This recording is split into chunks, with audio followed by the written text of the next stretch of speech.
Moi, je pense que lorsqu'on ne s'intéresse pas assez aux autres, ou lorsqu'on ne fait pas assez pour les autres, l'âme souffre. Lorsqu'on ne fait pas assez pour les autres, lorsqu'on ne pense pas assez aux autres, sa propre essence souffre. Et une des manifestations, c'est un peu de honte. Chez la plupart, la manifestation, c'est la fuite. Et quelques-uns agissent là où ils sont comme ils peuvent. Ceux-là n'ont pas la conscience tranquille. Ils partagent leur conscience avec ceux qui souffrent. C'est tout à fait différent d'avoir la conscience tranquille.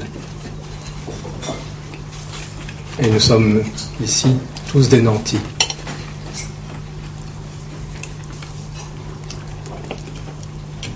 La question est de quelle façon nous nous situons. Et ce que nous faisons, pas ce que nous pensons ou ce que nous ressentons. Tout ça, c'est de la foutaise. Les grandes idées des uns ou des autres, les grands sentiments, ça ne sert à rien, ça ne sert à personne. Par contre, dans notre attitude de tous les jours, est-ce que nous participons de cette conscience de ceux qui souffrent, ou est-ce que nous fermons les yeux et nous occupons constamment d'autre chose? Et quand tu participes de cette conscience qui souffre, tu ne fais pas souffrir ton voisin, ni ton mari, ni ton ami, ni ta femme, ni ton enfant, ni ton père, ni ta mère. Tu n'en rajoutes pas de la souffrance encore. Tu partages la conscience de ceux qui souffrent et tu la soulages exactement là où tu es. Tu n'en rajoutes pas en toi-même non plus, en te plaignant de ce qui t'arrive, en te mettant en colère par rapport à ce qui t'arrive. Tu ne rajoutes pas cette souffrance-là au monde et à ceux qui souffrent. Tu commences exactement à cet endroit. Et tous ceux qui ne commencent pas à cet endroit sont des hypocrites. S'occupent. Soit ils ne s'occupent pas du tout de ceux qui souffrent d'aucune façon, soit ils font quelque chose au loin, au lointain. C'est facile de s'occuper des gens au loin. C'est même facile d'aller voyager là-bas. Mais de commencer à soulager la souffrance de façon immédiate là où elle se trouve, c'est-à-dire en toi, en n'en rajoutant pas, à ton voisin. Chez les chrétiens, on dit à ton prochain. Prochain, c'est celui qui est à côté de toi, c'est le plus proche. En n'en rajoutant pas à cet endroit-là, tu sors de l'hypocrisie. Et tu es vraiment dans l'action. Et alors tu peux t'occuper sérieusement de ce dont nous nous occupons aussi, en Afrique, en Asie, où nous organisons les choses. Mais ça reste une hypocrisie tant que toi, tu ne soulages pas la souffrance là où tu es. L'enfant en toi qui souffre, et auquel tu en rajoutes encore par tes plaintes ou tes colères. L'enfant dans ton voisin qui souffre, et que tu accuses d'être responsable, de ne pas répondre à l'une ou l'autre de tes exigences, de ne pas être d'accord avec ta vision du monde. Partout où tu en rajoutes comme ça, tu es dans l'hypocrisie. Après, tu peux avoir honte. Ou bien tu peux fermer les yeux et regarder ailleurs. Et ça revient au même. Parce que la base de la souffrance dans le monde, c'est l'ignorance. Et ignorer par où il faut commencer le travail, c'est le début de la souffrance qu'on inflige à soi et aux autres. Et ça fait durer la souffrance partout ailleurs. Notre point de vue est que vous êtes une partie de l'humanité, et en tant que tel, votre conscience participe de la conscience collective de l'humanité. Et vous décidez d'introduire dans cette conscience collective plus de bonté, plus de justice, plus d'amour, plus de vérité, ou vous décidez de cultiver plus de haine, plus de méchanceté, plus de mensonges, et vous introduisez ça dans l'inconscient collectif de l'humanité. Et c'est ça qui pèsera d'autant plus, surtout sur ceux qui sont sensibles à ça. Ceux qui sont de nature de toute façon insensibles, ou qui baignent déjà dans la méchanceté, dans le mensonge, ceux-là sont simplement fortifiés dans leur inconscient par ce que vous rajoutez. Par contre, quand vous rajoutez de la vérité, de la bonté, de l'amour. D'autres sont fortifiés, ceux qui résonnent à ça, ou ceux qui en ont besoin. Et en tant que fragment de l'humanité, chacun a cette responsabilité-là. Et là aussi, vous savez, c'est comme le regard ou le sourire quand on rencontre quelqu'un. Ça, c'est quelque chose qu'on peut vraiment faire immédiatement et où qu'on soit pour le reste de l'humanité. Et surtout pour l'humanité qui souffre. C'est d'y introduire une pensée de qualité. Il n'y a pas besoin d'aller chercher des grandes pensées pour ça. C'est regarder déjà les pensées que vous cultivez, vous. D'inclusion des autres ou de rejet des autres. Des pensées de méchanceté, de comparaison, de jalousie, d'envie, de haine, ou des pensées d'amour, de respect, de vérité. Vous pouvez commencer à cet endroit-là. Et c'est quelque chose qui n'est pas théorique, c'est la réalité simple. Ce que vous mettez dans votre conscience, vous le mettez dans la conscience de toute l'humanité. Et vous participez à ça, parce que vous êtes un humain.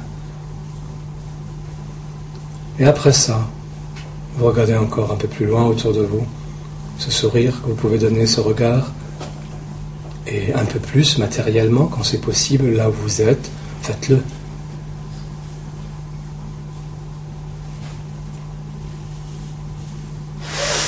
Et si vous, beaucoup d'entre vous se dédient à une évolution intérieure, à une évolution, mais si ceux-là ne comprennent pas ça, si ceux-là décident de rajouter encore de la misère à la misère, déjà en pensée, de cultiver des pensées de haine, de jalousie, de compétition, si ceux-là font ça, imaginent ce que les autres, ceux qui n'ont rien demandé, ceux qui ne veulent pas pratiquer un chemin d'évolution, tout ce qu'ils rajoutent. Et après on commence à comprendre la misère dans le monde. Pourquoi la guerre ne s'arrête pas? Pourquoi l'exploitation des autres ne s'arrête pas?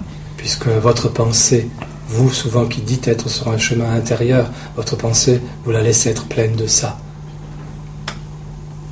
Sauf si vous commencez à arrêter ça. Mettez des pensées de paix. Cultivez des pensées de paix.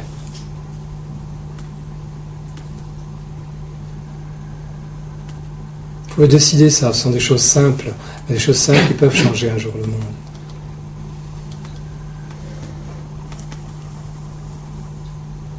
Un peu. Ce que je dis est faux, ils ne peuvent pas changer le monde. Mais ils peuvent soulager la souffrance d'un enfant quelque part dans le monde.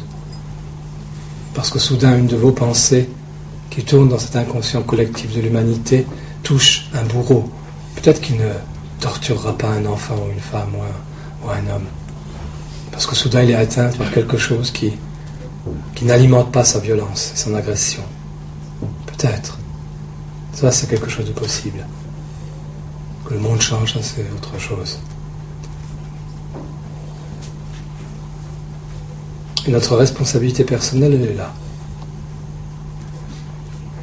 Mais il est vrai que celui qui est trop égocentré ne peut même pas accepter de penser comme ça. Et il va nous dire, comme Patrick nous disait, je ne ressens pas. Il ne s'agit pas de ressentir, ça s'agit juste, avec un peu d'intelligence, de comprendre que nous sommes un fragment de l'humanité. Et que notre pensée participe de la pensée de l'humanité.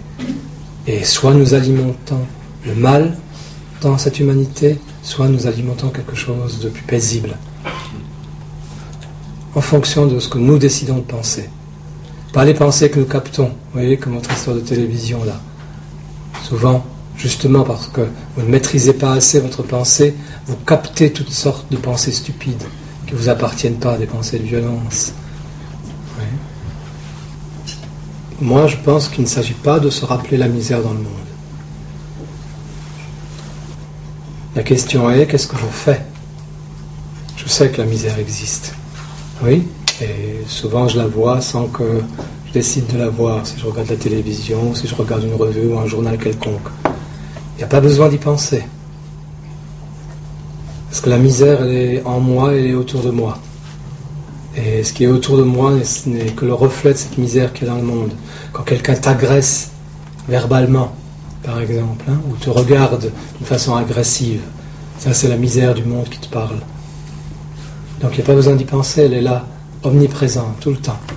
Quand quelqu'un ne te regarde pas, tu vois, quand quelqu'un passe à côté de toi sans te regarder, c'est comme le nanti qui passe à côté d'un enfant qui crève de faim. C'est exactement la même chose. C'est la même misère. Et c'est parce que nous entretenons ce type de misère que d'autres crèvent de faim quelque part, ou d'autres sont torturés, ou il y a la guerre à un autre endroit. Parce que nous entretenons ça par notre manque d'attention. Il n'y a pas besoin d'amour, hein, les gens parlent toujours d'amour. Non, non, commencez à un endroit beaucoup plus simple, qui est le début de l'amour, de l'attention. Accordez un peu d'attention. Un regard, un sourire, c'est un peu d'attention accordée à quelqu'un. C'est le début de l'amour. Aujourd'hui, vous n'êtes pas capable du véritable sentiment de gratitude, mais vous êtes capable de la pensée de gratitude. Et vous pouvez faire des gestes de gratitude, en faisant quelque chose justement pour votre voisin. Aujourd'hui, vous êtes capable de la pensée de gratitude, de comprendre ce que j'ai proposé comme exercice.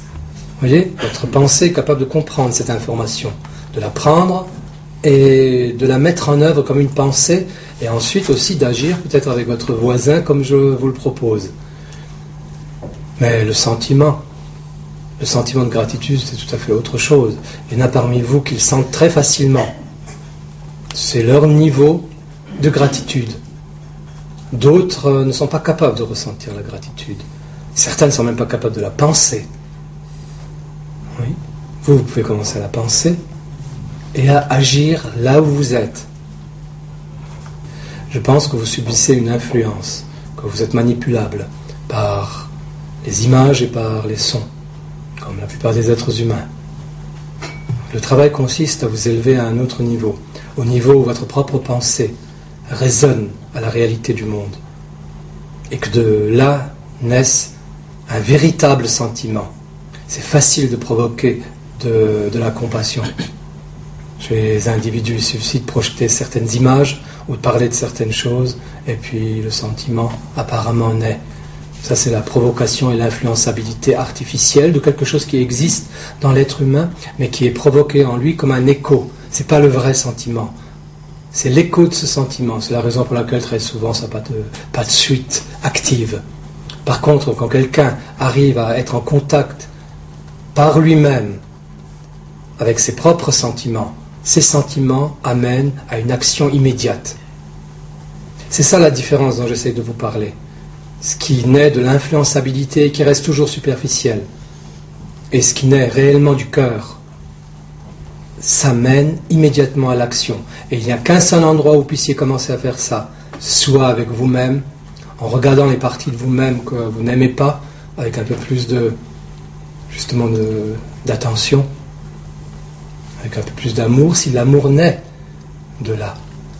Et en regardant vos voisins, ceux qui vivent avec vous, ceux qui sont autour de vous, avec ce même regard, à ce moment-là, vous pouvez contacter de véritables sentiments.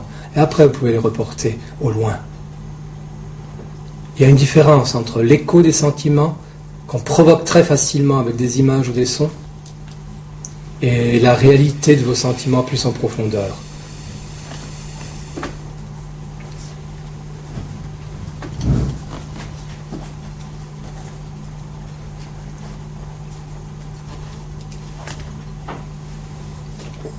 L'abbé Pierre est mort cette nuit à 5 heures, pour ceux qui ne le sauraient pas.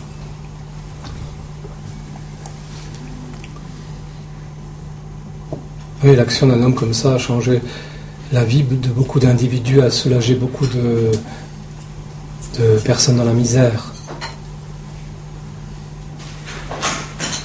Ça date d'il y a plus de 50 ans, son histoire. Et il y a toujours plus de gens dans la misère.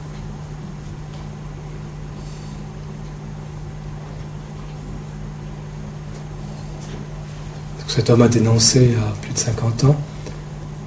C'était les sans-abri.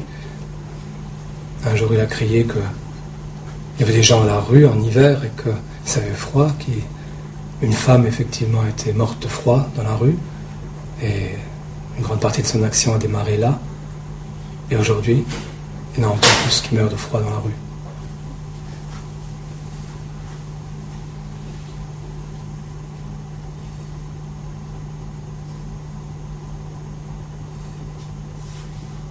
Il y a de plus en plus de gens qui travaillent pour ces associations humanitaires.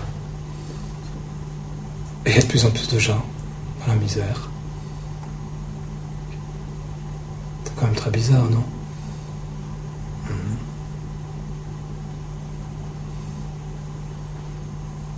Plus il y a d'associations humanitaires, et il y en a de plus en plus il y a d'associations caritatives, et il y en a de plus en plus il y a d'hommes et de femmes engagés dans ces domaines, et il y en a de plus en plus il y a de misère.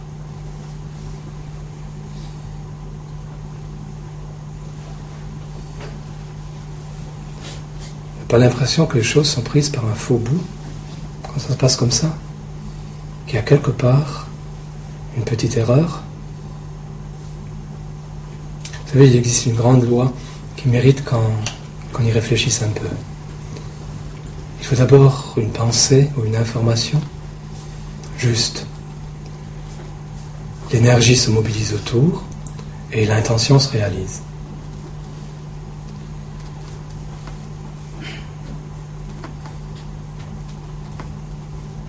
Qu'est-ce qu'il peut bien y avoir de faux dans la pensée caritative ou humanitaire?